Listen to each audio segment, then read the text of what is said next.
Turning the page in another world. These children are making the most of their new improved school library. Now it looks better because we can get books out easier and that it's more organised. And last time that we were all squished and we couldn't have any room. We had hardly any room to read. I like everything, it's a lot more spacious and I like the books. We used to not have many books, but now we do. There are some amazing decoration plants. It's like a calm place. The library here at Mason Moor Primary in Southampton has been designed for children. Many books face out. It's much easier to see what you want to read that way. And there's soft furnishings, so it's cosy. We live and breathe books within Mason Moor School. Children walk through this area every single day, so it's not just an annex at the back of the school where nobody can see it's happening. It's in the heart of the school. I wrote to the zoo. We have story time within the library, and then we open it up at lunchtimes for children to come and look at books, peruse books and read books. 1 in 7 schools don't have a library at all, but in deprived areas that stat plummets to 1 in 4. This is one of the 1,000 funded and built by the National Literacy Trust, which targets areas where reading standards need to be raised.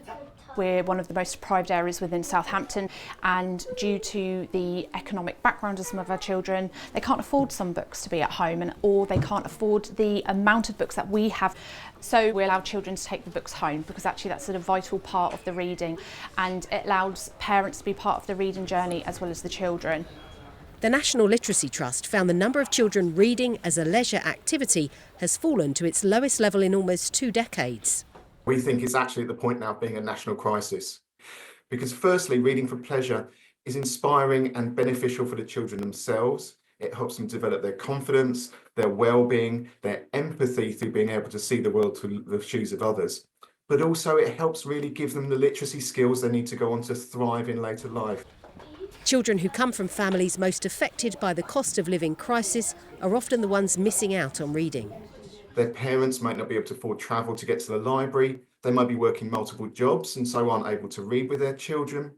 We also know that screen time in itself might not be an issue, but actually that takes up time that could be spent on reading. And so that can be something that we need to think around. What are children actually doing with their free time? We think that reading for pleasure needs to really be recognised in schools more as an important subject, an important area for schools to work on. Here at Queensgate Primary in East Cowes, they're doing exactly that. Not quite. Let's spell it out. Green. Grocers. Grocers. So that's an old... Children who need a little help with their reading are paired up 1-to-1 with a volunteer. 1 or 2 of the children who I read with, they have made immense amounts of progress. They've got a lot more confident in their reading, and it's just great. They genuinely enjoy coming and reading. In this picture. Amber is one of 60 school reader volunteers who hear children read a few hours a week. They go into 2/3 of the island's schools.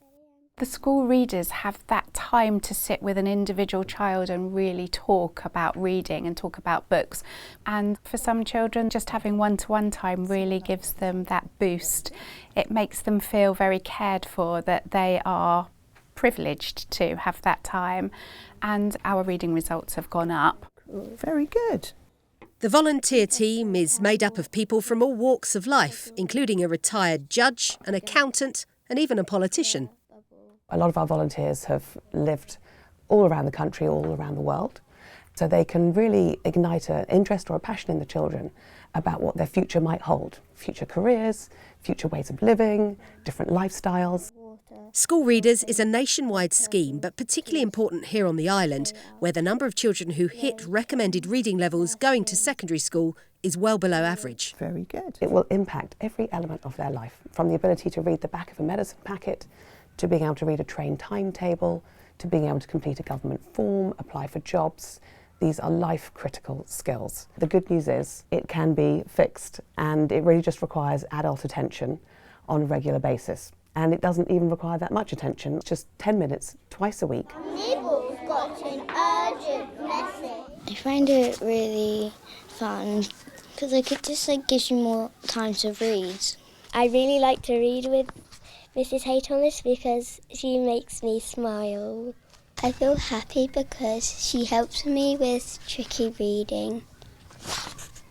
Do you think you've got better? Yeah. Reading isn't for some of us rocket science, but for some kids it really is. It's difficult, and to see them overcome those difficulties and to become far more confident is the greatest pleasure of all.